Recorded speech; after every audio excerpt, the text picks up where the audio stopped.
2020년 6월 20일 성경 읽기 3차 시를 하겠습니다. 룻기를 읽다가 핸드폰이 정지되는 바람에 이제 1장 13절부터 다시 연결해서 읽도록 하겠습니다. 너희가 어찌 그들이 자라기를 기다리겠으며 어찌 남편 없이 지내겠다고 결심하겠느냐. 내 딸들아, 그렇지 아니하니라. 여호와의 손이 나를 치셨으므로 나는 너희로 말미암아 더욱 마음이 아프도다 하매 그들이 소리를 높여 다시 울더니 오르바는 그의 시어머니에게 입맞추되 룻은 그를 붙쫓았더라. 나오미가 또 이르되 보라 내 동서는 그의 백성과 그의 신들에게로 돌아가나니 너도 너의 동서를 따라 돌아가라 하니 룻이 이르되 내게 어머니를 떠나며 어머니를 따르지 말고 돌아가라 강권하지 마옵소서. 어머니께서 가시는 곳에 나도 가고 어머니께서 머무시는 곳에서 나도 머물겠나이다. 어머니의 백성이 나의 백성이 되고 어머니의 하나님이 나의 하나님이 되시리니 어머니께서 죽으시는 곳에서 나도 죽어 거기 묻힐 것이라. 만일 내가 죽는 일 외에 어머니를 떠나면 여호와께서 내게 벌을 내리시고 더 내리시기를 원하나이다 하는지라. 나오미가 룻이 자기와 함께 가기로 굳게 결심함을 보고 그에게 말하기를 그치니라. 이에 그 두 사람이 베들레헴까지 갔더라.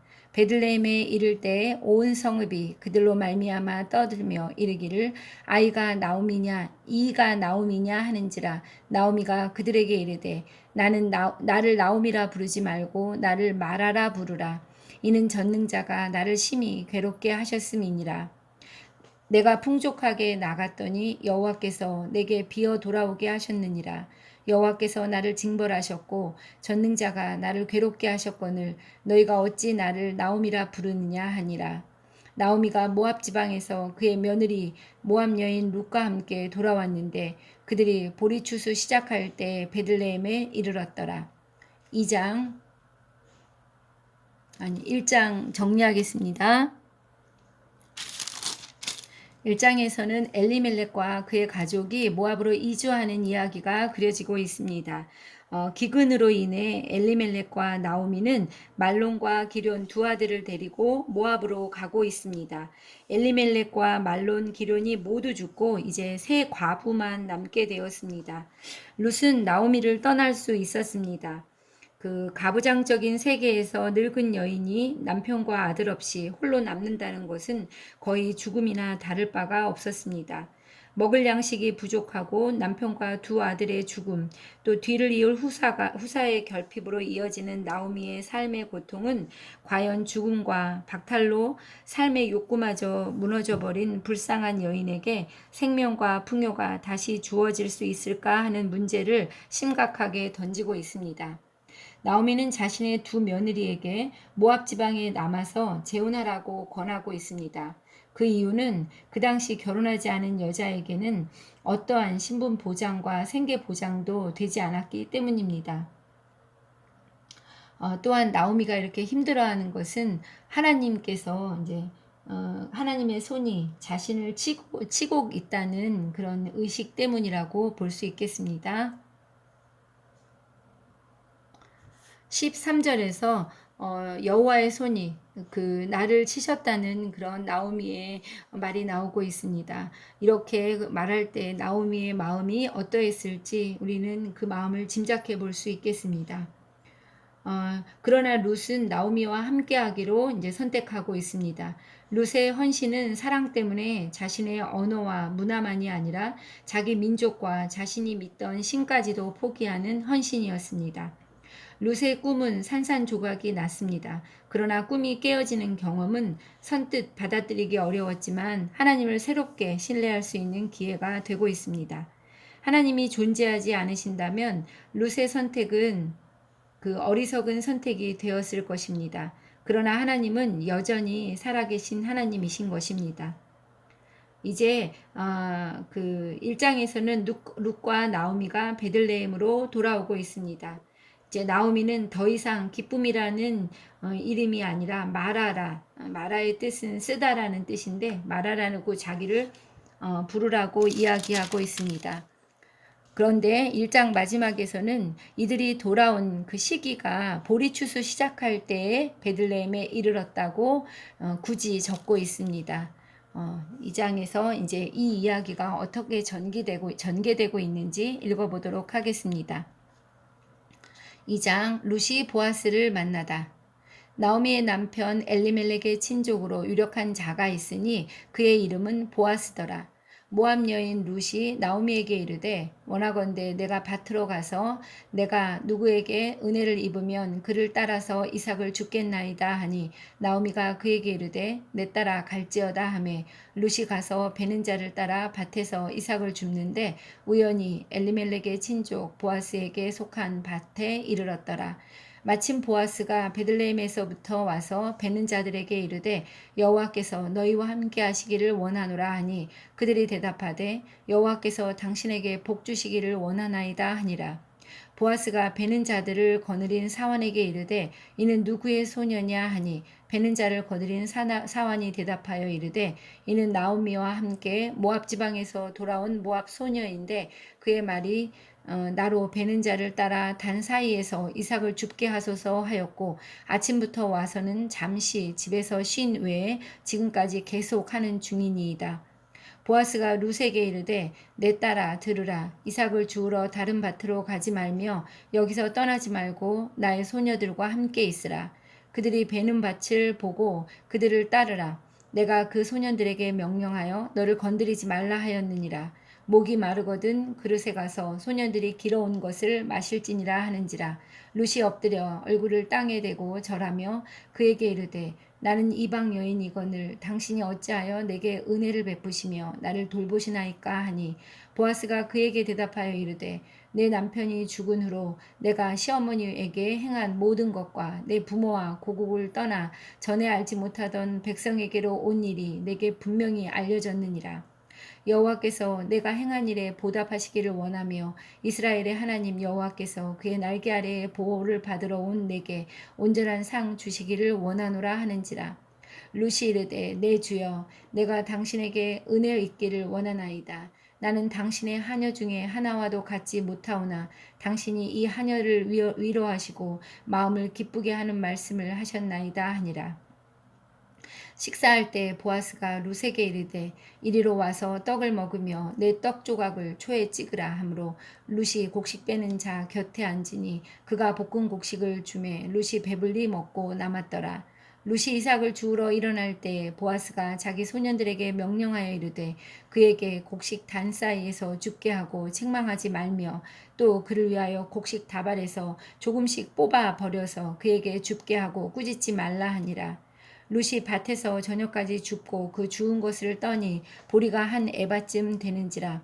그것을 가지고 성읍에 들어가서 시어머니에게 그 주운 것을 보이고 그가 배불리 먹고 남긴 것을 내어 시어머니에게 드리매 시어머니가 그에게 이르되 오늘 어디서 주었느냐 어디서 일을 하였느냐 너를 돌본 자에게 복이 있기를 원하노라 하니 룻이 누구에게서 일했는지를 시어머니에게 알게 하여 이르되 오늘 일하게 한 사람의 이름은 보아스니이다 하는지라. 나오미가 자기 며느리에게 이르되 그가 여호와로부터 복받기를 원하노라. 그가 살아있는 자와 죽은 자에게 은혜 베풀기를 그치지 아니하도다 하고 나오미가 또 그에게 이르되 그 사람은 우리와 가까우니 우리 기업을 물을 자 중에 하나이니라 하니라. 모압 여인 룻이 이르되 그가 내게 또 이르기를 내 추수를 다 마치기까지 너는 내 소년들에게 가까이 있으라 하더이다 하니 나오미가 며느리 룻에게 이르되 내 딸아 너는 그의 소녀들과 함께 나가고 다른 밭에서 사람을 만나지 아니하는 것이 좋으니라 하는지라. 이에 룻이 보아스의 소녀들에게 가까이 있어서 보리 추수와 밀 추수를 마치기까지 이삭을 주우며 그의 시어머니와 함께 거주하니라. 2장에서는 룻이 보아스를 만나는 이야기가 나오고 있습니다. 보아스는 모세의 율법을 기억하고 신실히 지켜 행하는 자였습니다. 그 모세의 율법은 가난한 자와 과부와 고아와 나그네의 복지를 위하여 몇몇 규정을 마련해 두고 있습니다. 그런 규정들 가운데 하나가 수확할 때 모든 곡식을 다 거두지 말고 그 일부를 나그네와 고아와 과부를 위하여 남겨두어야 한다는 것이었습니다. 보아스가 룻을 보호하고 있습니다. 또한 보아스가 룻의 필요를 공급하고 있습니다. 여기서 기업을 물은다는 말이 20절에 나오고 있습니다. 그 사람은 우리와 가까우니 우리 기업을 물을 자 중에 하나다. 이런 말이 나오고 있습니다. 아마도 10중 8구 엘리멜렉은 모압으로 떠나기 전에 유다에서 자기 땅을 팔 수밖에 없었던 것 같습니다. 나오미는 남편이 판 그 땅을 되살 권리를 가지고 있었을 것이며 그 권리는 나오미의 가족 전체가 갖고 있었을 것입니다. 그러나 나오미에게는 그 땅을 되살 수 있는 돈이 없었습니다. 부득이 나오미는 자신을 위해 그 땅을 사줄 집안 사람 누군가에게 의지할 수밖에 없었습니다. 이 장에서는 3절과 4절에 걸쳐서 주목할 만한 부사가 나오고 있습니다. 룻이 가서 2절에서는 룻이 가서 베는 자를 따라 밭에서 이삭을 줍는데 우연히 그 보아스의 밭에 이르렀다고 말하고 있습니다. 또한 4절에서는 보아스가 그 베들레헴부터 왔는데 마침 왔다고 이렇게 마침이라는 부사와 우연이라는 부사가 등장하고 있습니다. 그러나 하나님께서 계획하시고 하나님께서 이끌어 가시는 우리의 구속사를 볼 때 우연이라는 말이라든가 또한 마침이라는 말은 존재하지 않는 말이라고 할 수 있겠습니다. 하나님께서는 룻이 보아스를 만나게 하시고 또 만나게 하시기 위해서 그때 마침 베들레헴에서 보아스를 오게 하시는 것, 이거 바로 하나님의 역사인 것입니다. 3장을 읽도록 하겠습니다. 룻이 보아스와 가까워지다. 룻의 시어머니 나오미가 그에게 이르되 내 딸아 내가 너를 위하여 안식할 곳을 구하여 너를 복되게 하여야 하지 않겠느냐. 내가 함께 하던 하녀들을 둔 보아스는 우리의 친족이 아니냐. 보라 그가 오늘 밤에 타작 마당에서 보리를 까불리라. 그런즉 너는 목욕하고 기름을 바르고 의복을 입고 타작 마당에 내려가서 그 사람이 먹고 마시기를 다 하기까지는 그에게 보이지 말고 그가 누울 때에 너는 그가 눕는 곳을 알았다가 들어가서 그의 발치 이불을 들고 거기 누우라. 그가 내 할 일을 내게 알게 하리라 하니 룻이 시어머니에게 이르되 어머니의 말씀대로 내가 다 행하리이다 하니라. 그가 타작마당으로 내려가서 시어머니의 명령대로 다 하니라. 보아스가 먹고 마시고 마음이 즐거워 가서 곡식 단 더미의 끝에 눕는지라 룻이 가만히 가서 그의 발치 이불을 들고 거기에 누웠더라. 밤중에 그가 놀라 몸을 돌이켜 본즉 한 여인이 자기 발치에 누워 있는지라 이르되 내가 누구냐 하니 대답하되 나는 당신의 여종 루시오니 당신의 옷자락을 펴 당신의 여종을 덮으소서 이는 당신이 기업을 물을 자가 됨이니이다 하니 그가 이르되 내 딸아 여호와께서 내게 복 주시기를 원하노라 내가 가난하건 부하건 젊은 자를 따르지 아니하였으니 내가 베푼 인애가 처음보다 나중이 더하도다. 그리고 이제 내 딸아 두려워하지 말라. 내가 내 말대로 내게 다 행하리라. 내가 현숙한 여자인 줄을 나의 성읍 백성이 다 아느니라. 참으로 나는 기업을 물을 자이나 기업 물을 자로서 나보다 더 가까운 사람이 있으니 이 밤에 여기서 머무르라. 아침에 그가 기업 물을 자의 책임을 내게 이행하려 하면 좋으니 그가 그 기업 물을 자의 책임을 행할 것이니라. 만일 그가 기업 물을 자의 책임을 내게 이행하기를 기뻐하지 아니하면 여호와께서 살아계심을 두고 맹세하노니 내가 기업 물을 자의 책임을 내게 이행하리라. 아침까지 누워있을지니라 하는지라. 룻이 새벽까지 그의 발치에 누웠다가 사람이 서로 알아보기 어려울 때에 일어났으니 보아스가 말하기를 여인이 타작마당에 들어온 것을 사람이 알지 못하여야 할 것이라 하였음이라. 보아스가 이르되 내 겉옷을 가져다가 그것을 펴서 잡으라 하매 그것을 펴서 잡으니 보리를 6번 되어 룻에게 지워주고 성읍으로 들어가니라. 룻이 시어머니에게 가니 그가 이르되 내 딸아 어떻게 되었느냐 하니 룻이 그 사람이 자기에게 행한 것을 다 알리고 이르되 그가 내게 이 보리를 6번 되어주며 이르기를 빈손으로 내 시어머니에게 가지 말라 하더이다 하니라. 이에 시어머니가 이르되 내 딸아 이 사건이 어떻게 될지 알기까지 앉아 있으라. 그 사람이 오늘 이 일을 성취하기 전에는 쉬지 아니하리라 하니라. 3장에서는 보아스에게 제안하는 룻의 이야기가 그려지고 있습니다. 나오미가 룻을 위해서 구속받을 수 있는 길을 찾고 있습니다. 나오미는 룻에게 이제 보아스에게 들어갈 것을 말하고 있습니다. 룻이 이 이야기를 듣고 어머니의 말씀대로 내가 다 행하겠다고 하는 그 순종의 모습을 보이고 있습니다.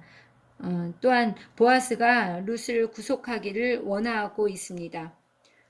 보아스는 곧바로 행동을 취하지 않습니다. 보아스가 행동을 취하지 않는 이유는 무엇입니까? 그는 아마 룻보다 나이가 많이 든 사람이었을 것입니다. 아마도 20년 정도의 연상이었을 것으로 추측되고 있습니다. 또한 그는 가장 가까운 기업 물을 자, 가장 가까운 친족은 아니었습니다. 때문에 보아스는 그 밤에 룻과 동침할 수 있었지만 더 가까운 기업 물을 자가 의무를 포기할 때까지 기다리며 하나님의 율법을 지켜 행하고 있습니다. 사랑했지만 부도덕하거나 불법적인 행동을 하지 않는 고결함을 가지고 있는 보아스의 모습을 살펴볼 수 있습니다. 보아스는 이제 룻을 알고 있습니다. 내 딸아 두려워하지 말라. 네가 현숙한 여자인 줄을 이 성읍 백성이 다 알고 있다. 이렇게 말하면서 룻을 위로하고 있습니다. 또 2장에서도 나오고 있는데 이미 보아스는 룻을 보았을 때 다 알고 있었습니다. 그 시어머니한테 행한 것과 부모와 고국을 떠나서 알지 못하던 백성에게로 온 일, 이런 모든 일들, 또 이스라엘의 하나님 여호와께서 여호와의 그런 보호를 받기 위해서 이렇게 찾아온 사람인 것을 보아스는 알고 있었습니다. 그래서 보아스는 하나님의 마음으로 룻을 품었던 것입니다. 4장 읽겠습니다. 룻이 보아스와 결혼하다. 보아스가 성문으로 올라가서 거기 앉아 있더니 마침 보아스가 말하던 기업 물을 자가 지나가는지라. 보아스가 그에게 이르되 아무개여 이리로 와서 앉으라 하니 그가 와서 앉음에 보아스가 그 성읍 장로 10명을 청하여 이르되 당신들은 여기 앉으라 하니 그들이 앉음에 보아스가 그 기업 물을 자에게 이르되 모압 지방에서 돌아온 나오미가 우리 형제 엘리멜렉의 소유지를 팔려 함으로 내가 여기 앉은 이들과 내 백성의 장로들 앞에서 그것을 사라고 내게 말하여 알게 하려 하였노라. 만일 내가 물으려면 물으려니와 만일 내가 물으지 아니하려거든 내게 고하여 알게 하라. 내 다음은 나요 그 외에는 기업 물을 자가 없느니라 하니 그가 이르되 내가 물으리라 하는지라. 보아스가 이르되 내가 나오미의 손에서 그 밭을 사는 날에 곧 죽은 자의 아내 모압 여인 룻에게서 사서 그 죽은 자의 기업을 그의 이름으로 세워야 할지니라 하니 그 기업 물을 자가 이르되 나는 내 기업에 손해가 있을까 하여 나를 위하여 물으지 못하노니 내가 물을 것을 내가 물으리라. 나는 물으지 못하겠노라 하는지라. 옛적 이스라엘 중에는 모든 것을 물으거나 교환하는 일을 확정하기 위하여 사람이 그의 신을 벗어 그의 이웃에게 주더니 이것이 이스라엘 중에 증명하는 전례가 된지라.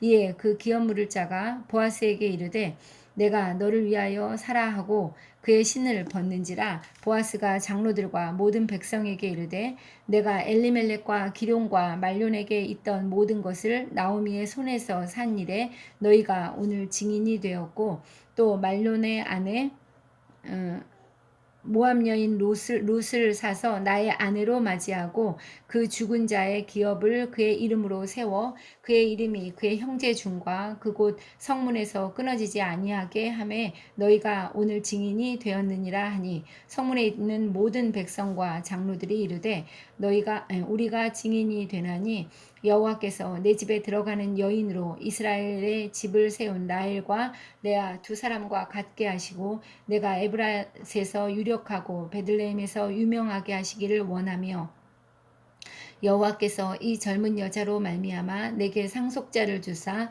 내 집이 다말이 유다에게 낳아준 베레스의 집과 같게 하시기를 원하노라 하니라.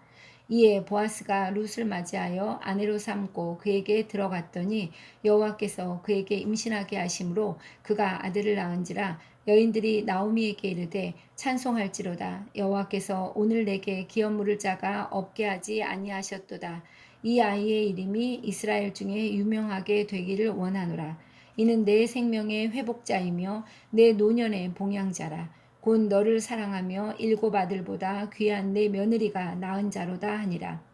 나오미가 아기를 받아 품에 품고 그의 양육자가 되니 그의 이웃 여인들이 그에게 이름을 지어주되 나오미에게 아들이 태어났다 하여 그의 이름을 오벳이라 하였는데 그는 다윗의 아버지인 이새의 아버지였더라. 베레스의 계보는 이러하니라. 베레스는 헤스론을 낳고 헤스론은 람을 낳았고 람은 암미나답을 낳았고 암미나답은 나손을 낳았고 나손은 살몬을 낳았고 살몬은 보아스를 낳았고 보아스는 오벳을 낳았고 오벳은 이새를 낳고 이새는 다윗을 낳았더라. 4장에서는 보아스와 결혼하는 룻의 이야기가 그려지고 있습니다. 고대 사회에서 성문은 그 상거래와 법률 문제를 다루는 장소였습니다. 그때 이제 4장 1절에 보아스가 성문으로 올라갔다는 이야기가 나오고 있는데 바로 이 성문의 이야기입니다. 그 기업물을 권리를 가진 자가 포기한 이유는 무엇일까요? 기업을 무르는 것은 의무가 아니라 원하는 자에게만 적용되는 것이었습니다. 룻과 결혼하여 사내 아이를 낳을 경우 그 아이는 기업 물을 자의 아이가 아니라 엘리멜렉 가문의 아들이 되어 나오미의 아들로 불리게 되는 것입니다. 기업 물을 자가 되산 땅은 엘리멜렉 가문의 아들이 된 아이가 상속받게 됩니다. 기업을 무른다는 건 별로 이득이 없는 일이었습니다. 그래서 사실 보아스는 재산상으로는 상당히 큰 손해를 감수한 것입니다. 그러나 동족을 불쌍히 여기는 마음이 앞서서 보아스는 이렇게 선뜻 기업 물을 권리를 행사하는 것입니다. 룻이 이제 오벳을 낳는 얘기가 4장 13절부터 그려지고 있습니다. 오벳은 그리 이상적인 환경 속에서 태어나지 않았습니다. 그 어머니 룻이 가난한 모압 과부였고 또 그렇지만 그의 가문에는 믿음의 여인 라합과 룻이 포함되어 있었습니다. 그 이들의 신앙은 자손들에게 이어져 내려갔습니다. 보아스는 살몬의 자손이었는데 신약 성경에서는 그 살몬이 기생 라합의 남편이었다고 말해주고 있습니다. 마태복음 1장 5절에서 말해주고 있습니다.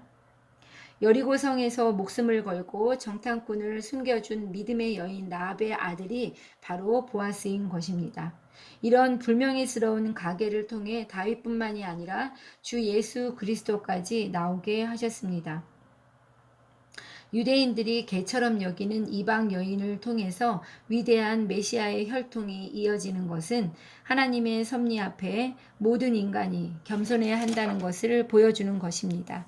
이제 4장 16절에는 나오미가 아기를 품에 안는 이야기가 나오고 있고 룻이 다윗의 증조모가 되는 이야기가 나오고 있습니다. 룻은 자신이 다윗 왕의 증조모가 될 뿐 아니라 육체를 입고 오신 하나님, 곧 자신이 개인적으로 하나님으로 영접했던 바로 그분의 조상이 되리라는 사실을 알지 못했습니다. 하나님의 성령이 인도하시는 대로 따르는 선택은 우리가 상상할 수 없는 그 이상을 초월하는 그런 선한 결과를 가져오는 것입니다. 하나님이 생각하신 사회는 보아스와 같이 곤궁에 처한 자를 돕는 사람을 격려하는 사회였습니다. 하나님께서는 우리에게 인애를 원하십니다. 그 이삭 줍기라도 성실하게 하는 사람에게 하나님께서는 기회를 주십니다. 또한 우리의 삶의 방향을 바르게 할 때 우리는 복을 받을 수 있습니다. 우리는 모압을 바라보는 눈에서 베들레헴을 향하는 눈을 가져야 합니다. 또한 긍정적인 언어를 사용해야 합니다. 축복의 언어, 이렇게 언어 사용이 바뀌어야지 우리 삶이 바뀌는 것입니다. 또 하나님께서는 우리에게 헤세드의 마음을 갖기를 원하십니다. 하나님의 자비를 구하기 전에 그 마중물로 우리가 헤세드를 행할 때, 자비와 긍휼을 행할 때 하나님께서도 내게 헤세드를 베풀어 주십니다. 첫 번째 기업 물을 자인 오르바의 그 부족한 헤세드로 그는 복을 받지 못하고 있습니다. 그리고 헤세드가 많던 룻과 보아스가 복을 받고 있는 것입니다. 자, 이렇게 오늘은 룻기까지 읽었습니다.